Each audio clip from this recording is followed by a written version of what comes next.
Bien-aimés du Seigneur, bonjour et bienvenue à notre rendez-vous quotidien consacré à la belle aventure, aux côtés et à la source de la parole de Dieu. Installez-vous bien, que l'Esprit Saint nous éclaire et nous conduise. Nous sommes aujourd'hui le 24 novembre 2020 et nous faisons mémoire avec l'Église universelle des martyrs vietnamiens, en pensant à ce peuple de Dieu qui s'y trouve.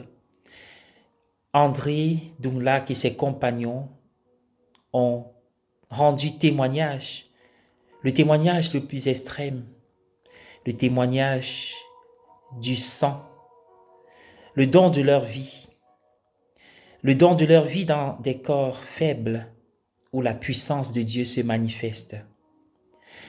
Alors que les temps étaient habités, animés par des tensions, des crises, des violences et des menaces de mort. Tension, peur, qui caractérisent aussi les jours d'aujourd'hui. Et dans l'Évangile, qui est un extrait de Luc au chapitre 21, versets 5 à 11, il est question aussi de destruction. Au temps de Jésus, le temple de Jérusalem était considéré comme l'une des 7 merveilles du monde.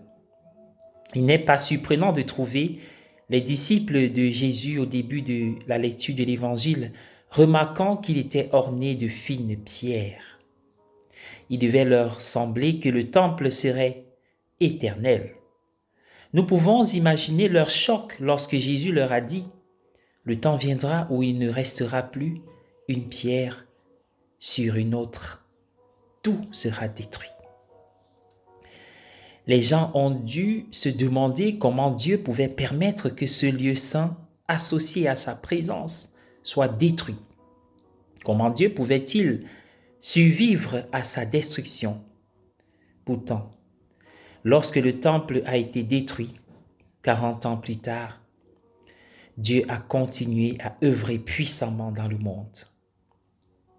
Par l'intermédiaire de la communauté juive, bien sûr, et de l'Église naissante issue de la communauté juive.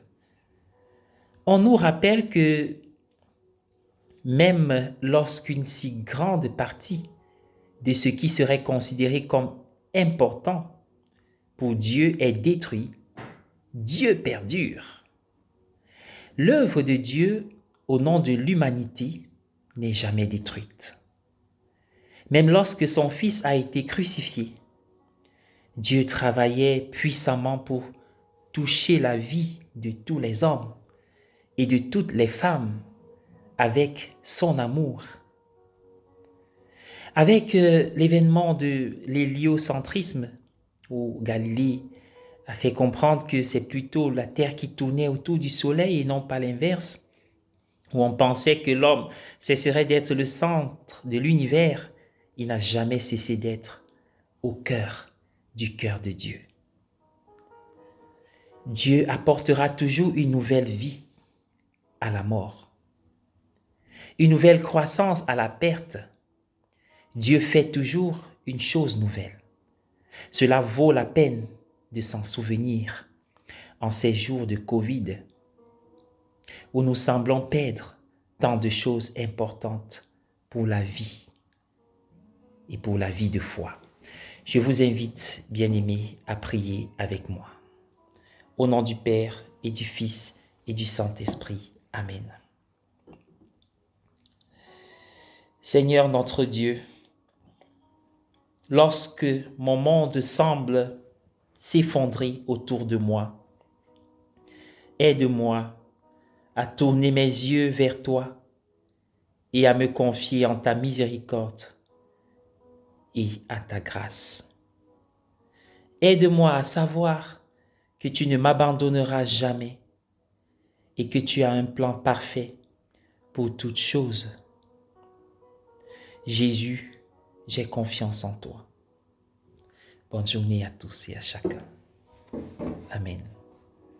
Au nom du Père et du Fils et du Saint-Esprit. Amen.